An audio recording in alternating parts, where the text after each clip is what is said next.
I thought you were going to carry on the song. Good morning, good evening, good afternoon, and welcome to episode 24 of the podcast. Hope you are guys doing really well. Beautiful weekend for all of us. Just a quick update before we get into it all. We're top of Uh, the we're top of the league. Just a heads up, we're top of the league. Bit about the podcast. So this podcast is with you on Monday at 11 a.m. We'll be with you guys at 11 a.m. on Monday. I need you guys to help me like and share and tell people it's live because I won't be around because I'll be on holiday tomorrow. I won't be posting as much as we normally can for the next 5 days, you guys, until the Saturday when I'm back. I'm back the Friday evening, but we still got. I'll probably start tweeting again on the Friday evening. So that's when we'll be back, and we will back to regular scheduled thing.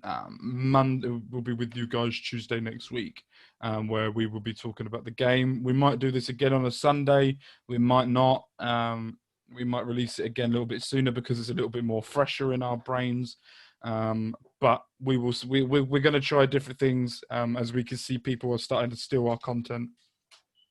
Yeah, I can see you lot out there. I'm not going to say who. It got brought up today as well, not by me on Twitter either.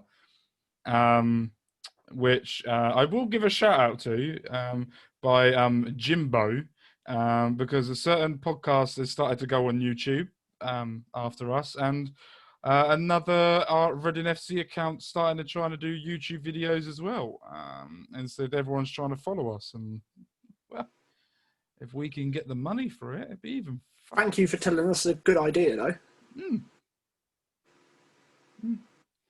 We will wait for you guys to PayPal us the money you owe me and Ryan for. Not only did we come up with the idea for you guys to actually start doing, but you're actually now starting to try and steal our content. Not that I'm bitter.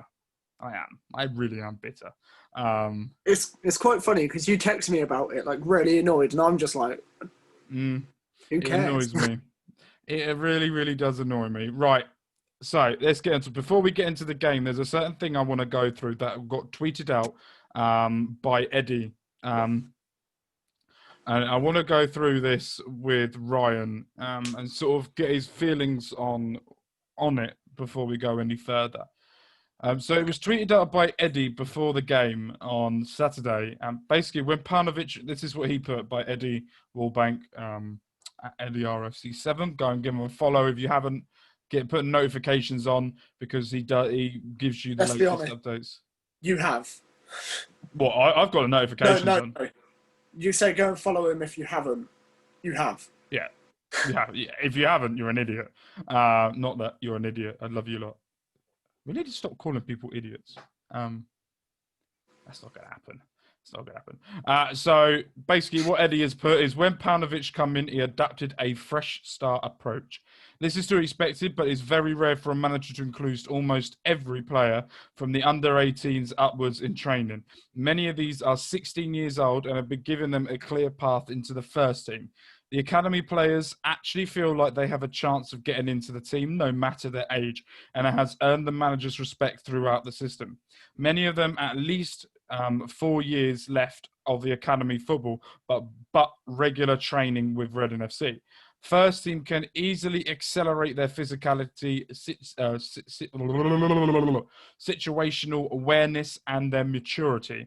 If it stays the way, we could see many of the current under-23 players go on to do big things and help the club long term. It's great to see Valco caring about the future. I think this is the main. I think we worked out the reason why Valko Paunovic was appointed in the first place before everyone else. When we said the reason why he's getting the job is because of his tremendous work he's done with the youth before. But I've never heard of a Reading manager do that before. So I just want to get what you think of it. I think the only argument you can make for that is Nigel Adkins. I think he done a lot for youth. However, he didn't have a choice about it. No. He was really in the situation where it was, if you don't do that, this football club won't exist in 6 months' time.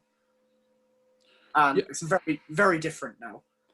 Very, very different situation. And do you know what?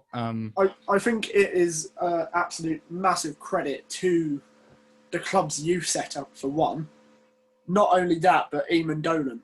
And I remember, I think it was Jem Caracan on A.D. Williams' pod, where he said you can see in the youngsters coming through now, the there is parts of Eamon Dolan's legacy that shines within everyone coming through the system. See, and I'm going to be very one that I didn't understand. I'm very much a person, I didn't understand the role of Eamon Dolan when he was around. Okay, I'm going to be very honest with everyone here. I understand he was very much the high part of our academy, and he was very much someone that looked after our youngsters. But I never got an understanding of what a sort of person he was for the academy, or what he did for the club. I think it was not too late, but yeah, it was too late until he sadly passed away. And I was very critical of naming the North Stand after Eamon Dolan, when I think at the time I never really got an understanding of what it was until now. And I think what he's built, not only when he was around, but how he's structured the system to be. Right, I'm going to say it as well. We have got one of the best academies in the country in terms of players that go on and, okay, like maybe in terms of like Premier League and like leading players, we've had a few. We've had a handful. The likes of Sigerson, Long was in our academy for a bit. Antonio now in the Premier League. Jack Stacey just come back down from the Premier League. But that is down to his what he done.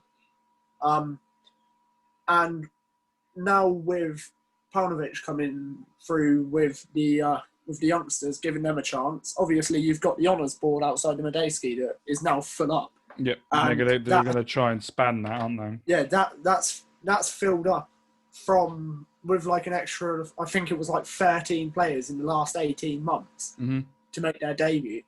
And the fact that like, not only are we having like players that are going on to good things, but you're having them that play at a good level. You've got the likes of Rob Dickey now playing in the Championship at QPR, captain at Oxford last year. Dom Hyam in the Championship with Coventry. Jake Taylor was captain at Exeter, wasn't he? Yeah. So we've got good players who are capable. And as for what you asked about what Eddie said, all them training together, it's only going to do a good thing. Obviously, players improve a lot more with match experience, but the fact that they're training with, let's be honest, for some of these players, they're training with players that they've looked up to for years. Yeah, you look at Tom McIntyre. He when he talks, he looks up to and has idolised Liam Moore majority of his time, and he says, I think he blatantly says, to work alongside him or to learn from him is one of the biggest things that he learned. And I think that there's a different feeling about this manager than we've had previously before. Yeah, and I think it's not just about what he's bringing onto the pitch; it's dressing room. It's the players. You saw Joe and Moore on Instagram after the game. And that was what I was going to bring up later on. Some of the things that I've seen as well. We'll talk a little bit more about that overwards as well. Just the camaraderie that we're seeing on social media. People can tell me they're not going to think about it the previous years. You can definitely tell that certain people have left, and there's more camaraderie now than there was before. I just had a thought about this as well, actually. Last time I saw something like that on social media, where there's clearly a great like bond like that, was Stan's first season. Yeah, I was thinking that. I remember Joseph Mendes putting a picture on Instagram, bit dodgy, the outfit he chose, but I'm not one to talk. But I remember there was sort of 5 or 6 players in the comments where they were clearly in a room together, and they said something along the lines of, Joseph, what the hell are you wearing? Yeah, and I think there's a bit of thing to that as well. So let's get on. Let's move on. Let's move on to the game. Right, let's get on to this Watford game. I'm about to pause it, just the recording. You won't even tell the difference because I went and got my Mackie D's. So if you see me eating in the background, it's because I'm hungry and I'm fat. So team selection. It come out that before that Swift was unavailable. Oh, you mean we're talking about Barnsley. It's Cardiff. Cardiff. We're going to talk about Cardiff. We're going to talk about the Cardiff game first, and then we will get on to the Watford game a little bit later. I think I said Watford, didn't I? Yeah, you did. I meant Cardiff. I'm very, very sorry. So team selection. It was... Jesus. I did so many things. Right, the official lineup was Aruna, Moore, Morrison, Lauren, Rinatona, Mate, Elise, Ijaria and Jow, and then on the milkshake on the on the bench was Southwood, Gibson, Aluko, Holmes, McIntyre, Baldock, and Puss to the Cass. Just to say about the points, I went through it earlier. I got 15 points, which includes the substitutes, and Ryan got 16. So you are winning altogether. So altogether, you are on 36 points and I'm on 35. I tried to make 2 risks. I made too many risks. And I lost. Now, can we talk about the one that matters? No, that's later on. Oh. So before the game, when you saw the starting lineup, how did you feel? While I go and eat my chips. Right, I liked it. Obviously, when we done the lineup, both of us were umming and ahhing about getting Mate in there. The way we were both thinking, I think, was taking Ajaria out rather than Swift. It was either going to be Ajaria or Elise, I think. Yeah. But I think it's, again, I said it before the season, Swift won't stand out in a team where everyone's as good as he is. And I think it kind of showed the fact that I thought we played really well. Hold on. We'll get into about Swift being absent in a minute. So, fucking fries. Right. So for me, when I first saw that starting lineup, I thought that's the starting lineup you have to go for if Swift isn't playing or there's one person. Don't change the whole system. Yeah. You tweak it. Yeah, you tweak it to a certain way. Don't fix what's not broken. Yeah. And the fact that we're now 3 wins in 3 games, it's clearly not broken.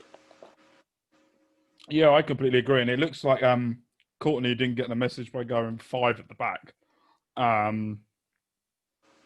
But yeah, no, I thought it was interesting. Let's start talking about the game, shall we? Let's talk about the first half. I missed the first 10 minutes because my stream broke. Right, okay. So the first 10 minutes was just basically Cardiff getting the ball and smashing it into the box. I don't think they could pull 6 passes together, if I'm being very honest. I don't think they're a very, very good technical team.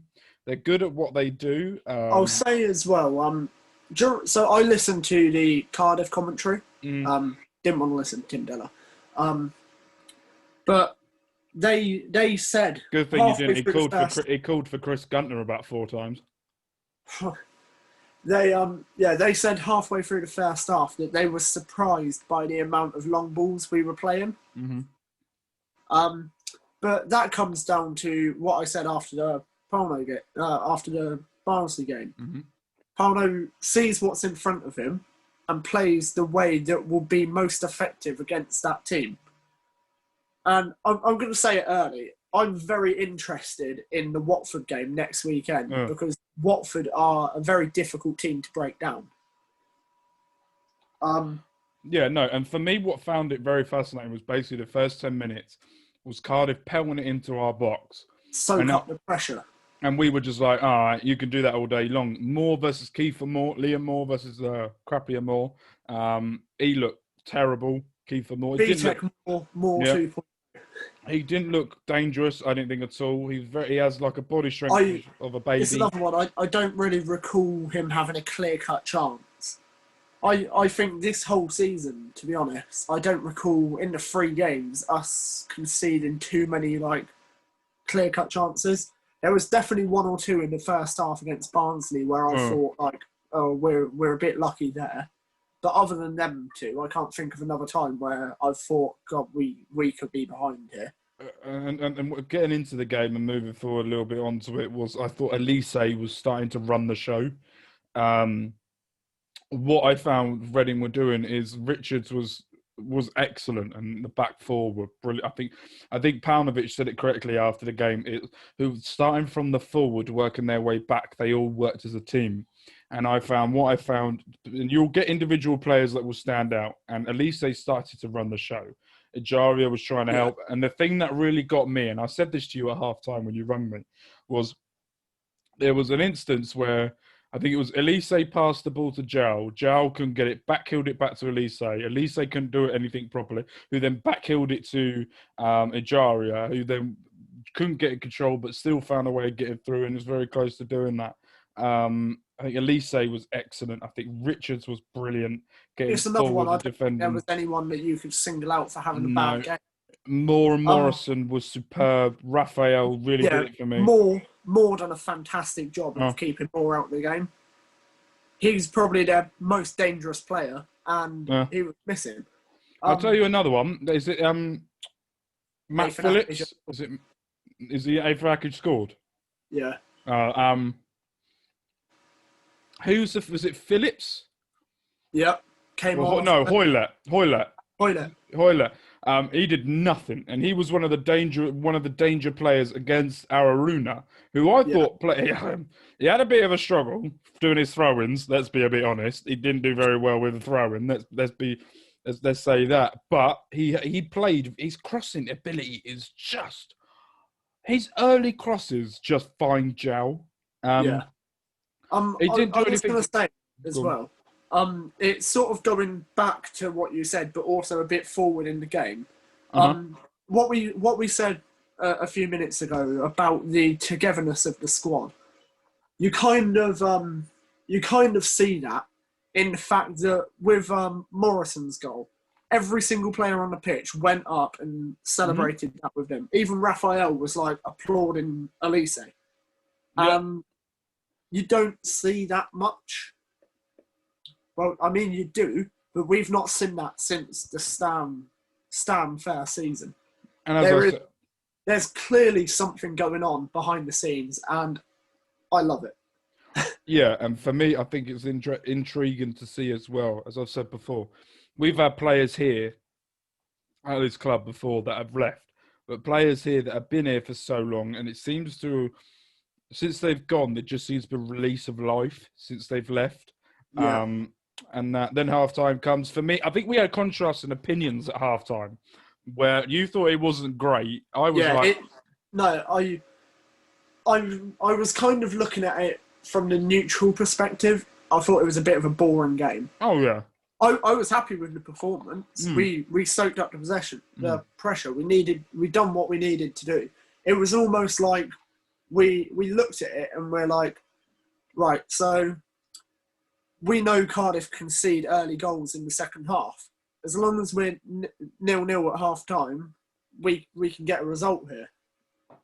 I could, and that was the thing I said to you as well at half time. Leicester's just got a penalty. Leicester have.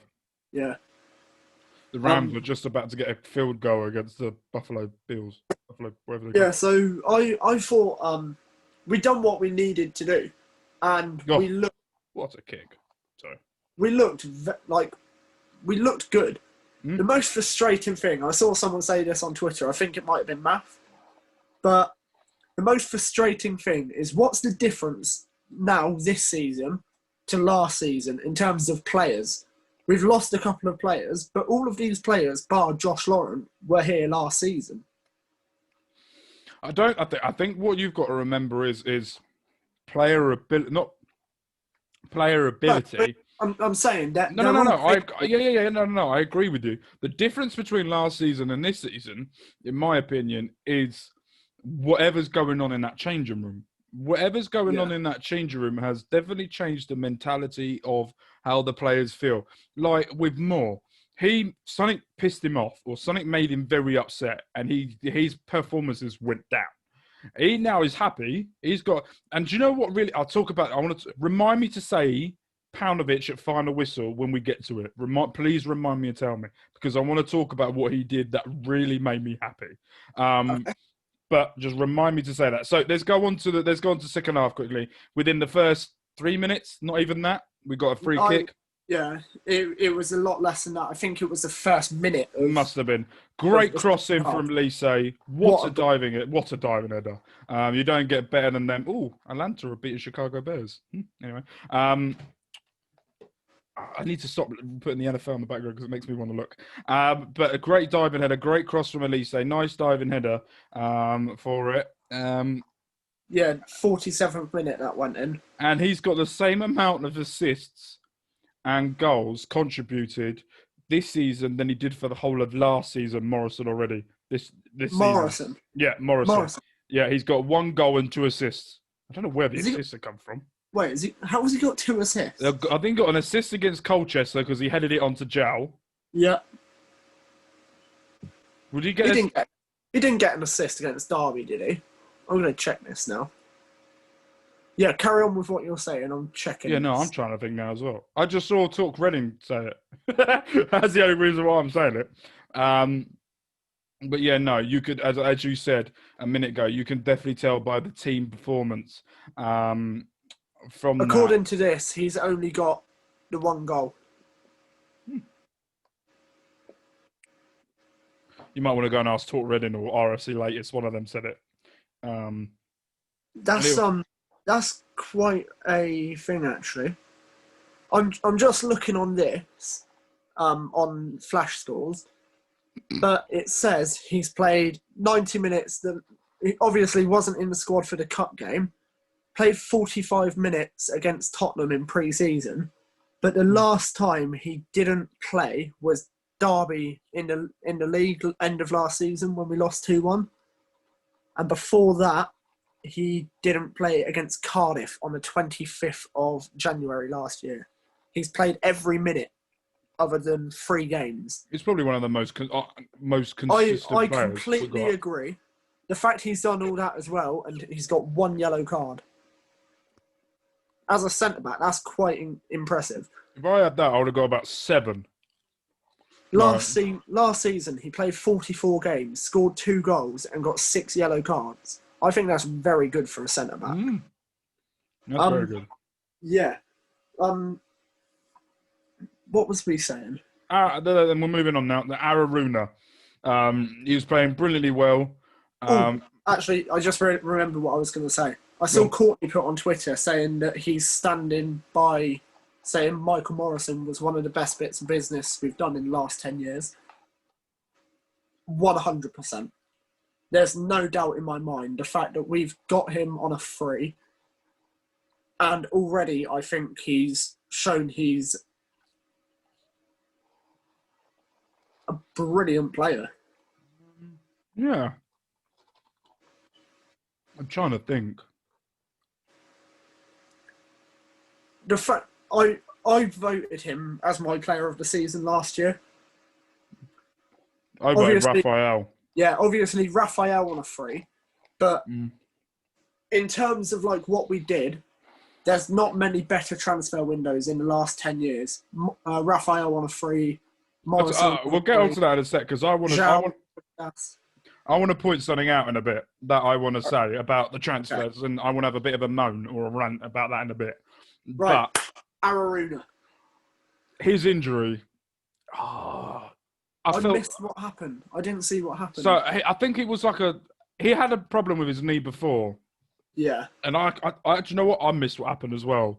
But all I remember was someone saying Araruna's down and he's holding his knee, and it was his right knee, and that was the one that was pictured in the Instagram post I think it was a few days ago when he was sat on the bench in the changing room with an ice pack on his knee on Yaku Mite's Instagram. But I'll tell you what, people I saw instantly on Twitter, people going, we need a new right back. We need a new right back. Right back, we need a new right back. I'll tell you what, Tom Holmes has gone, he's seen everyone's post on Twitter saying we need a new right back, and he's gone, hold me beer. And he's just gone out there and he's shown what a player that Tom Holmes can be. Not only is he versatile in what he can do, not only can he play CDM, not can he play right back, not that can he play centre back, not only can he play probably play left back, probably play striker. Let's be honest, how good he is. It comes back to what you said earlier. It shows that there's something good in the changing rooms with all of the players training together. People think there is a good chance of them getting into the squad. Yeah. No. And Tom Holmes, again, I said this about Araruna last week. He seems like that kind of player where you say to him, right, I need you to go and play in an attacking midfield role today. And he will give it 110%. Yeah. I completely agree. Completely and utterly agree. I'll tell you another one. And Elise was carrying on controlling that game. He made them look silly. Especially Mate's nutmeg. Oh, that was I guess dirty. you've seen the video of yeah. Oh, that was dirty. That was dirty, Mate. You dirty bastard. Right, let's go on to Zhao. What a goal. Not only did he have the composure in the box against probably one of the tallest defence and strongest defence Reading are going to go up against this season, not only to make one of them fall flat on their arse and make them look like a silly pancake and then turn around and shoot and make the keeper look like an absolute dweeb in his goalkeeping abilities and let it go in. Just his composure and his calmness, and he doesn't panic or anything. Not only the goal, with everything that you've just said, not only the goal, but there was a bit in, I think it was the first half, I want to say. It was probably the second, actually. But where it's come to him at the edge of the box, he's turned Sean Morris, and he's just pulled him back and given away the foul. And let's be honest, first half, I think. Sean Morrison is a fucking big lad. He's a fucking big lad. He's huge. Yeah. I forgot how tall he was until I saw him. I was like, Jesus. But yeah, and then the nightmare that I don't think it was that much, slight nightmare, but I don't think it's that much of a nightmare yet. I'll tell you my reasoning why I don't think it's that much of a nightmare yet. With the Zhao's injury, he looked like he did the same thing as what happened to Salah against Real Madrid. Right. It's a dislocated shoulder, isn't it? You've seen on Instagram he's in a sling. I remember in the 2005-2006 season, Leroy Lita went down holding his shoulder where it popped out. John Fern was our physio at the time. He just sprang up to him, no hesitation, just went bang. Yeah. Whacked him in the shoulder and popped it back into place. Yeah. 5-2. I'm just glad it is. Hold on. We're not scurrying past the point, and my phone's just popped up telling me Leicester have just beat Man City 5-2. You're watching the. Is it actually 5-2? Yeah, it's finished. Vardy got a hat trick. James Maddison with an absolute unbelievable goal. What a goal that was! City? And then Yuri Tillmans scored a penalty. Get the gherkins out of my burger. Fucking dirty gherkins. Yeah. Well, anyway, yeah. So for me, it was said after the game that he's a dislocated shoulder. It was the same injury that Moore had last season. And he was playing the week after. So Moore was carrying on, and it's also going to help him as well because there's an international break just straight after. So it will be a lot more helpful for him to. I'm glad it's shoulder and not hamstring again. Yeah, it's something different instead of the regular. Yeah. So and then we conceded a goal for the first time in like 2000 or something minutes in the league, and it was. I think it was. You could class that goal as the same situation as what Mate scored against Barnsley. The way we conceded was the same sort of way that Mate scored against Barnsley was the same way we conceded, and it was just Rimatona being a bit sloppy on the line. But pardon me, we're always going to concede at some point. But it didn't really. And the reason why I said about Puskas not Puskas, about Jow is I'm not worrying as much. It's because of the performance that Puskas did when he come on. And 271 minutes. What, we didn't concede? That's pretty cool. But I want to talk about Puskas's performance. And I want to talk about what he did. And I don't think he will get the credit that I think he deserves. Because what he did when he come on was he realised that this game is not about going at goal. He knew that this game was about wasting time. And what him and Holmes did down that right side for about 10 minutes, where it was just throwing after throwing after throwing after throwing. Not only that, keeping the ball in the corner the way he was doing it. I was so impressed that there was a different side to Puskas. It's game management, isn't it? Yeah, not only is it game management, but you can see that he can hold the ball up. You can see that there's a different style that he can play now that I think he's working on with the Reading team that make him be a bit better as well. And not only that, I want to shout out McIntyre and Holmes. Holmes as well. More Holmes than anyone, but McIntyre as well, because he come in. He started in as a CDM/centre-back, because when we were going forward, he turned into a CDM, and at one point he was in their opposition box. I saw that he slid it across to one of our players, and I'm like, he's going to get a nosebleed in a minute because he's too far up. This is not right.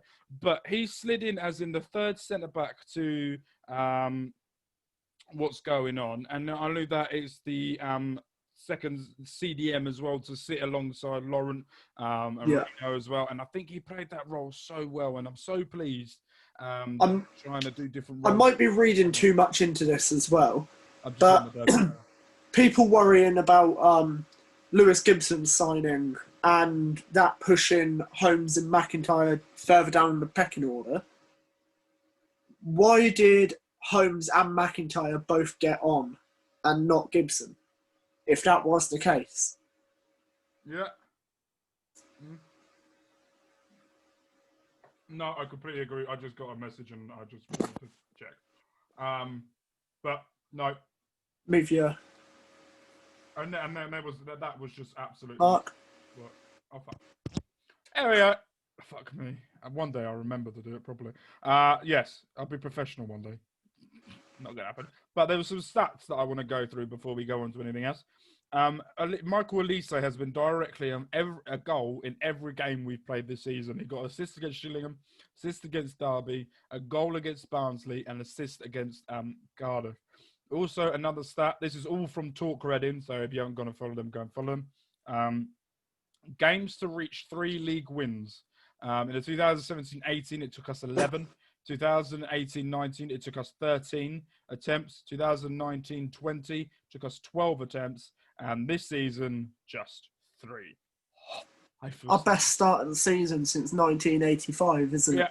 Yeah, that season, I don't remember it because I was nowhere near being born. No, but that was even born then.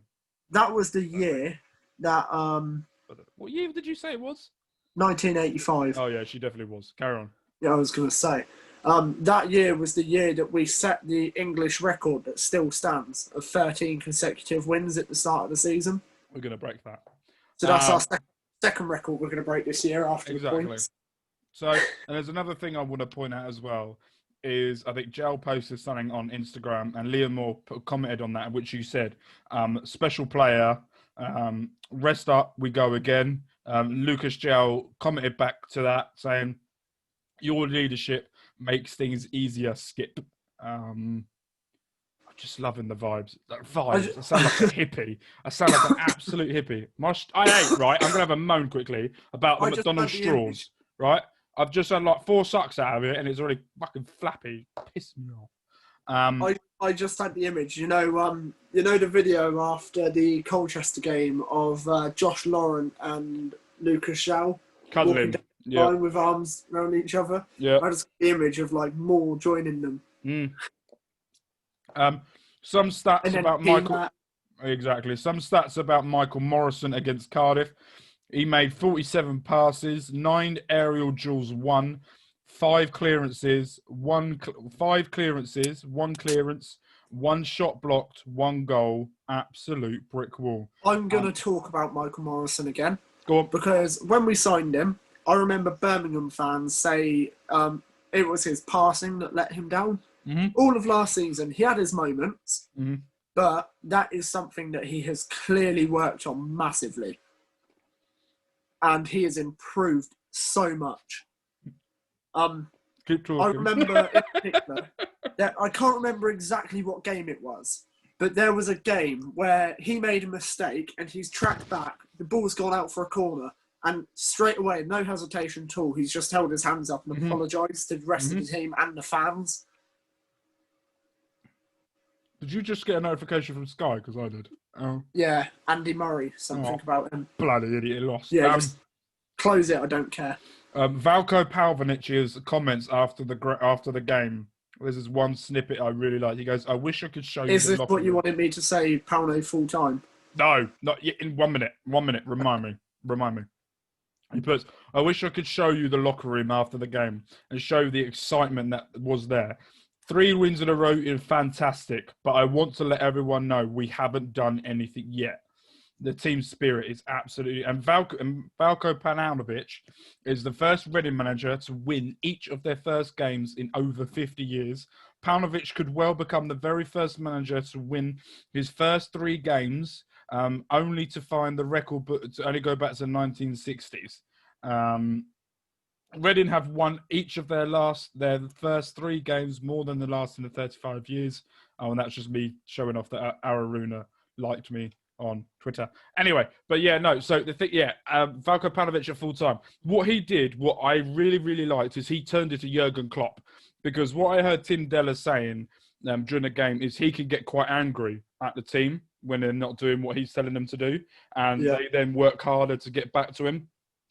And what he did is not only is he yelling at them and shouting at them, saying, "Come on, fucking do something, do it." At the end of the game, he went round to each individual player and gave him a hug and got her into them, saying yes. And not only was it individual players that played, he went up to the subs because he knew that they were making the difference by making noise to help the team. That's one thing that Cardiff commentators kept mentioning. There was one point as well where there was a foul, maybe a bit questionable foul, but you could hear the Reading bench were jumping up and making so much noise. All you could hear the whole time was the Reading bench. And that is the difference from this season to last season. I remember so many games behind closed doors at the end of last season where all you could hear was the other team's bench making the noise. Yeah. And I know it shouldn't be a thing, but that noise does influence the ref's decision. No, yeah. If there is something that he's not 100% sure about, if you call for it louder or before the opposition, 9 times out of 10, he's giving it your favour. Yeah. No. I agree. And another thing I want to say is people criticising our recruitment is if you look at the starting 11 or the 11 that we've got, Raphael was a free, Yeadham was a free, Morrison was a free, Moore was $1 million, Richards Academy, Rinamatona Academy, Laurent free, Swift free, Mite free, Ejaria 3.5, Elise Academy Gel 4. And I don't think our academy gets enough credit. We do have the old Aluko, and I do get the Bulldog. Another one as well that I think Math said, because someone asked him about it. There was a Cardiff fan that I saw tweet him. Yeah, I saw that. Asking about the youth system. I think he said there was something like seven of the starting 11 and bench come through our academy. Mm-hmm. And none come through, and Cardiff have none in their 11 and bench, which is something that really got me. And that Paunovic, the way that he's getting the players on his side, and not only getting them on his side, but buying into what he wants. And I think it also helps that he has got a very, very experienced backroom team to help him as well. Not even experienced as in terms of coaching, experienced and well respected within football. Mm-hmm. John O'Shea, there are players that would love to work with him. Absolutely. Quinton Fortune, the same kind of principle. Yeah, completely agree. It comes down to, do you remember when we signed Blackett from Man United? And part of the reason he signed was because of his desire to work with someone like Jaap Stam. Mm-hmm. It's the same kind of principle.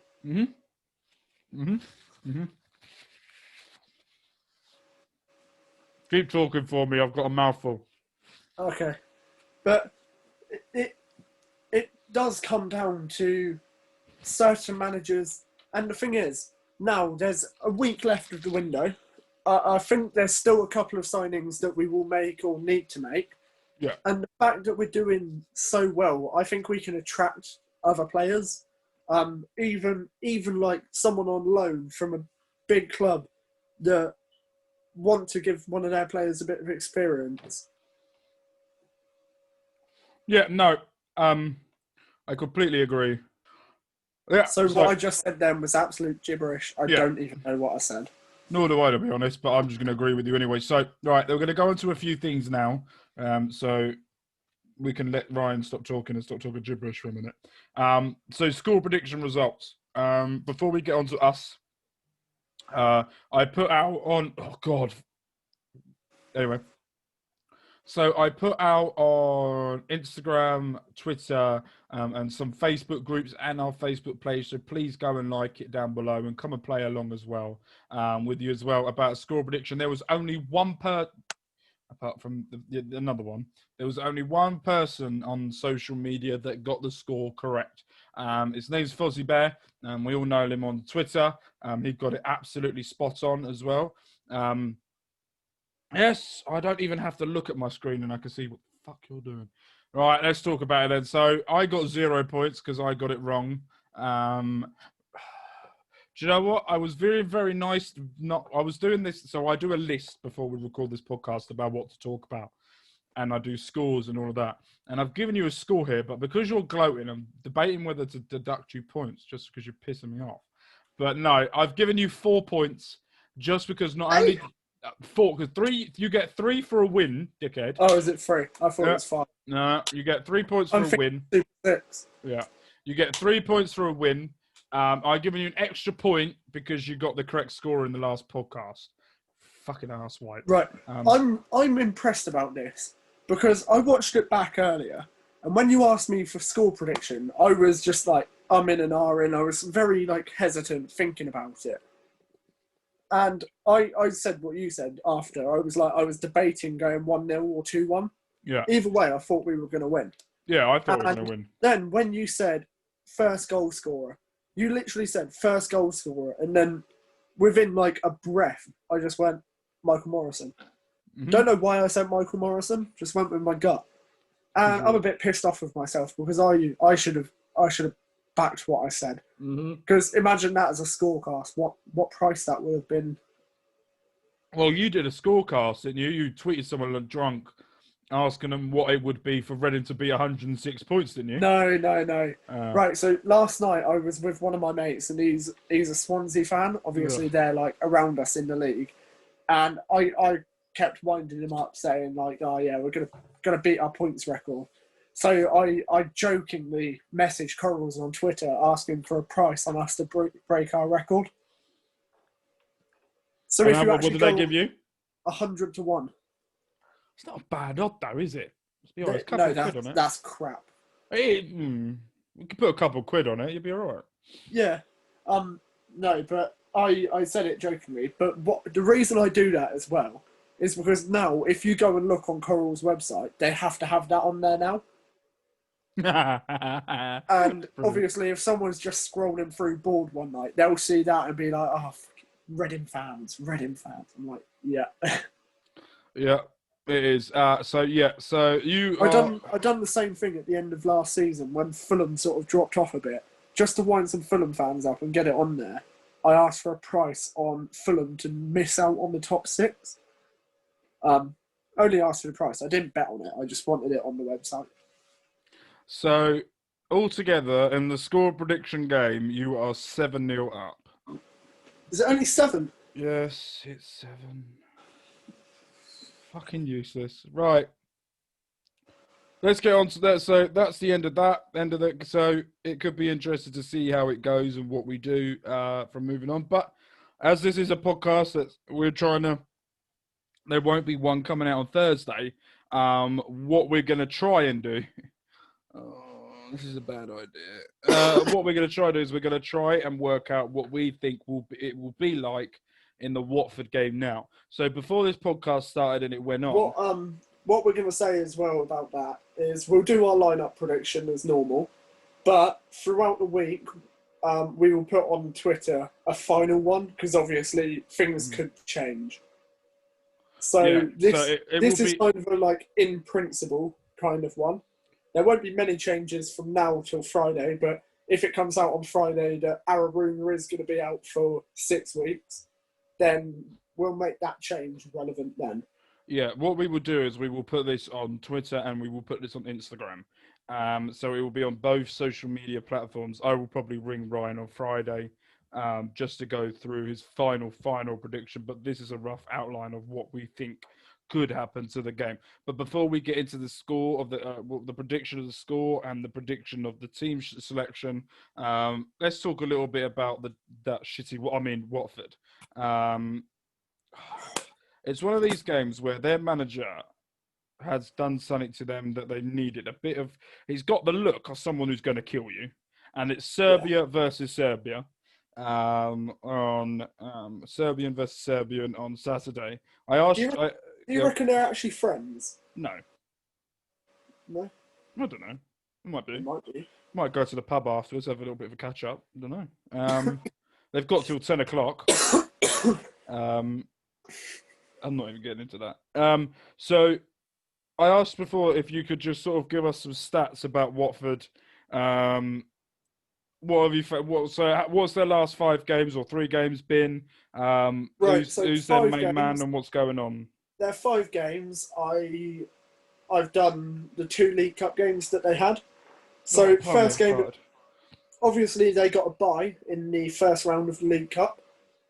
So their first game of the season, they beat Middlesbrough 1-0 at home.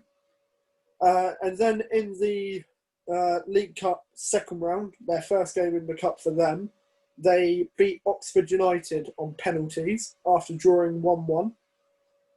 They were 1-0 down as well in that game. That was a very, very late equaliser. 89th minute equaliser, that. Jesus. Then their next game in the league, they drew 0-0 with Sheffield Wednesday.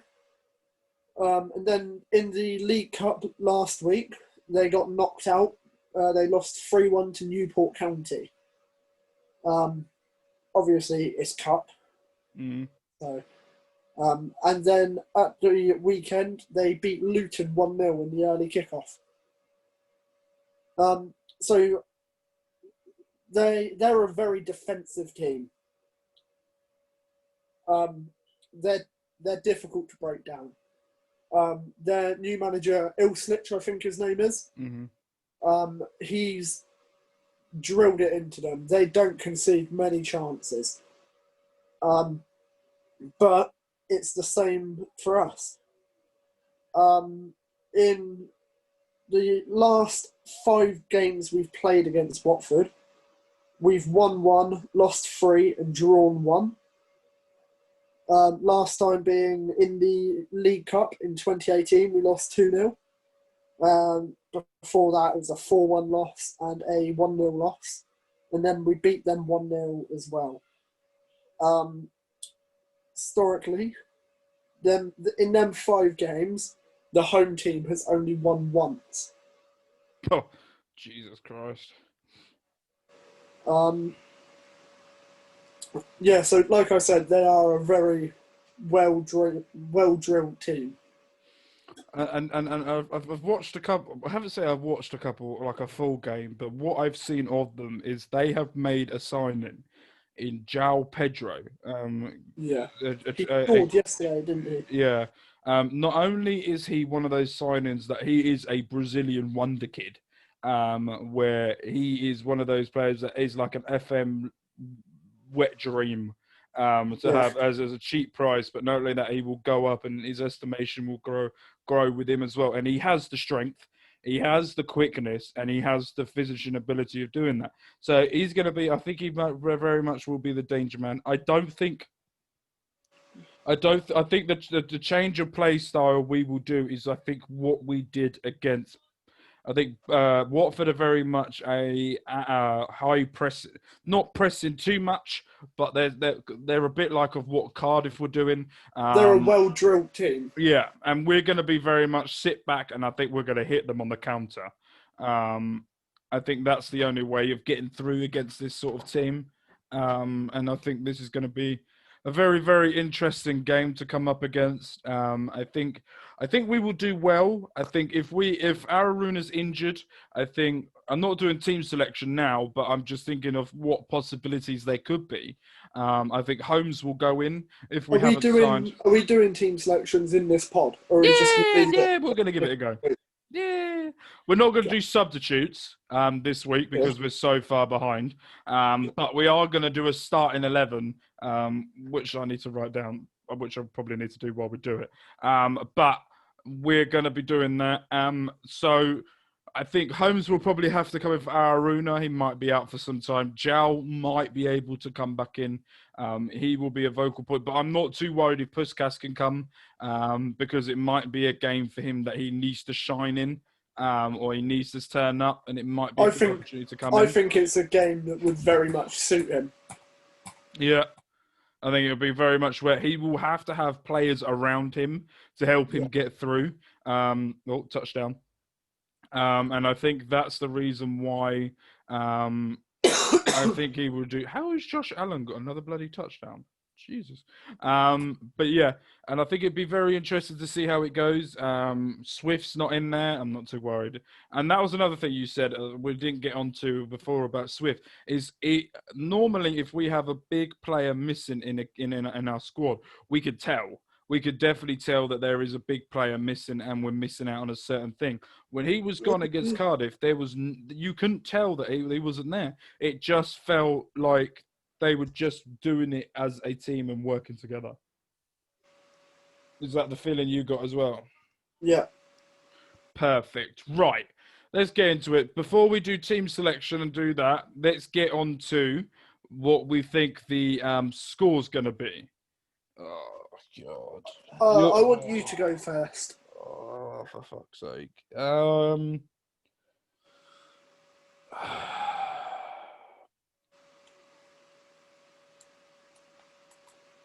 I don't know. I really, really don't know. My heart's telling me that it's going to be a win and we're going to get a win. But I think my heart's telling me that because I think we're going to win every single week. My head's telling me it's going to be a draw, which I would say I wouldn't put it. I would happy with that, but at the same time, I want to be beating a team like Watford. Now, you want me to go first? No. I'm just explaining what I'm thinking. The only thing I'm thinking of is it's a great time to play Watford now, then later on down on the season, because they will still have the 14, 15 injuries, and they won't have that many more players back than they did before. So for me, I'm in two minds. I'm either going for 1-1 or a 2-1. Okay. Or a 2-0. Do you want to chuck a 5-0 in there just in case as well? Do you know what? I might chuck an 8-0 just so we might actually get a goal. I'm going to go with 2-1 Reading. 2-1 Reading? Yeah. Okay. Right. I'm doing the same thing as you. I think I'm going to say 3 outcomes. I think it's either going to be a 0-0 draw or 1-0 either way. But what I've already said, I said to people yesterday after our game, I said to my brother this morning, I'm going 0-0. You're going 0-0? Yeah, I think it's a very defensively drilled team. I think it's going to be a game of very few chances, and I think they'll have enough to hold us out. We'll have enough to hold them out. I think it'd be an interesting game. What did I say? 2-1. Yeah. Plus, we have had quite a few 0-0 draws with Watford over the time. Yeah, and for me, I really want to beat them because there was someone I went to college with once who was an idiot, and he's a Watford fan. So for me, I'd love to beat him, but we will have to wait and see what happens. We will go from the get rid of Cardiff badges on my thingy. But yeah, so team selection. Let's go with that. Where do we think this is going to go? I'll go first. Okay. I think Arun is going to come out. I don't think he's going to be in, so I'm putting Holmes in at right back.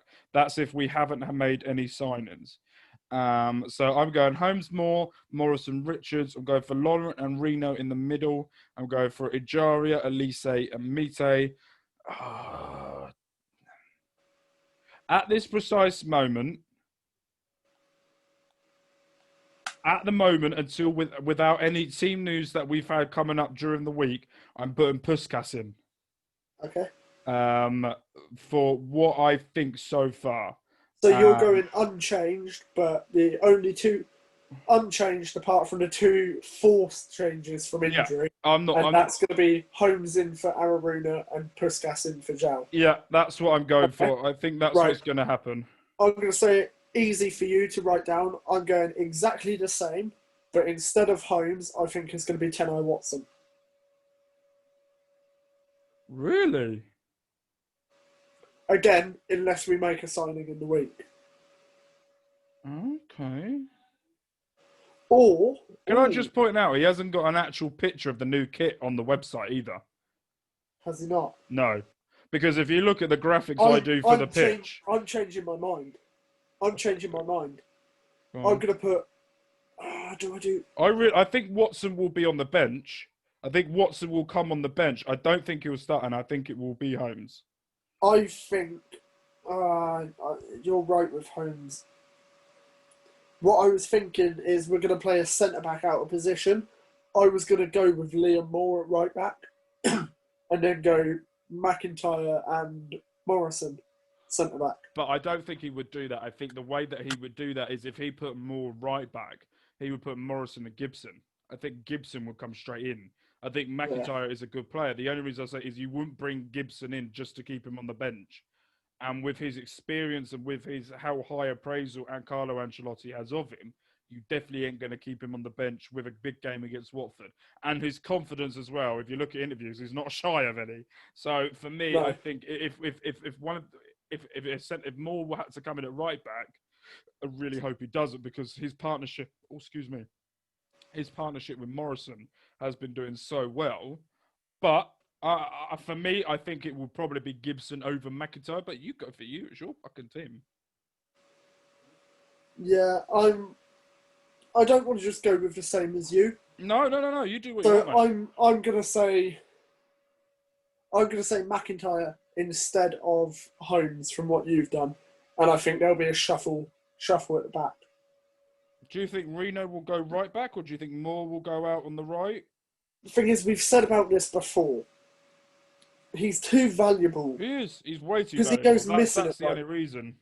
Yeah. So you're going to go with Moore. So Raphael. I'm going to go a back four in no particular order. It's going to be Richards, Morrison, Moore, and McIntyre. Where they play, I don't know. Okay. That is absolutely fine.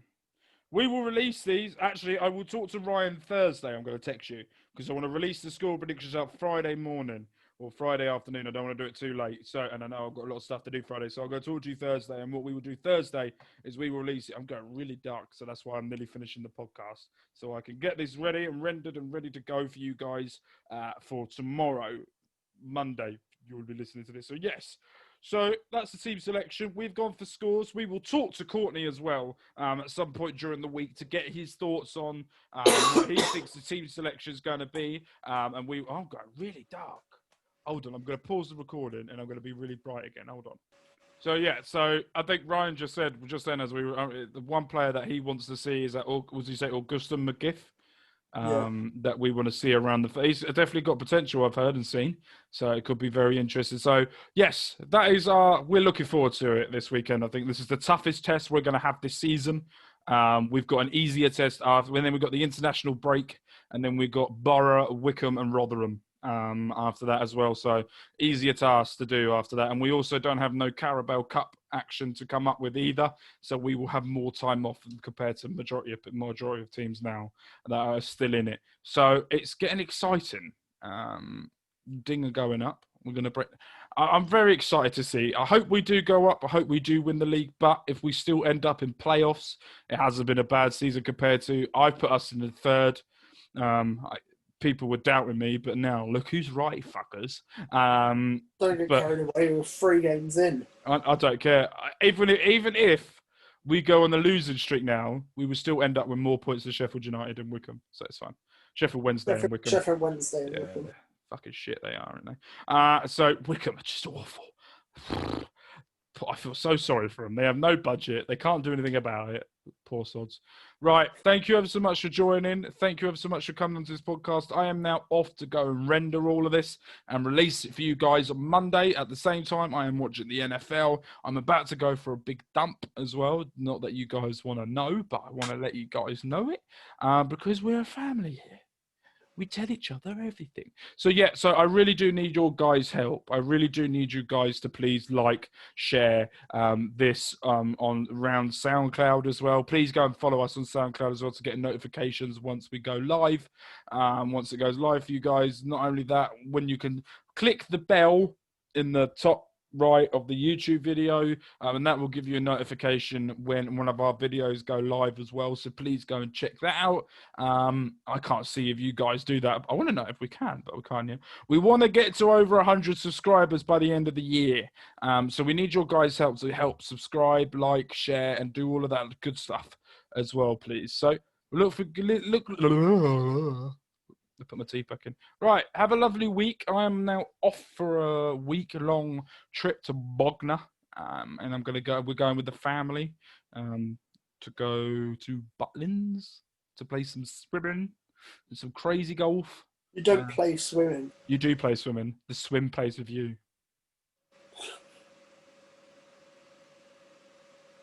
I'm sticking with it. Right, on that note, I'm going. Yeah. Right, you guys take care, stay safe, be kind to each other.